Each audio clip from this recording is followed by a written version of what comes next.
हम भी और तुम भी कभी करार था, तुम्हें याद हो कि न याद हो। सर हम एक गांव के चरवाहे से इस बात करेंगे जो सिंधी जानता है।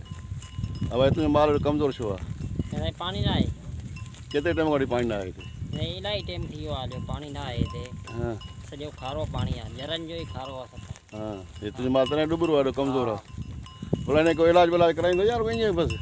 इलाज ग़रीब माण्हू काॾां कराए इलाज? न न हिन माल जो माल जो इलाज कोन कराईंदा आहियूं। बाक़ी ऐं पाणी न आहे न। पाणी त न आहे, बक़ा हिनखे इंजेक्शन को डॉक्टर को वेटरनरी डॉक्टर वठी ॾेखार माल न। पैसो न आहे न। अच्छा हा भला हिन में को खीर आहे? खीर घणी कोन्हे हिन को पाणी न आहे न। हाँ हा हिनखे फरड़ा वरड़ा जेके आहिनि उहे सफ़ा न पाणी न आहे। हाँ पोइ हिनखे जेको चिचड़ी वठी वेंदी मरी वेंदो हूंदो माल। हा हाँ चलो ठीकु आहे सर, असां सां ॻाल्हि करणी तव्हांजी महिरबानी। तव्हांजो नालो छा आहे? हनीफ़। हनीफ़ मंगरे साहब, हमारी मेहरबानी लख कुर्ब।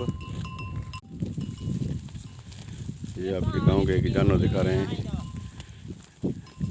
यहाँ का पानी जो है कड़वा और खरा है, इस पानी की वजह से, पीने की वजह से ये जानवर जो हैं कितने कमज़ोर हैं आपको दिखा रहे हैं। ये हमारा एक किस्म का गाँव सतलार मंगरी।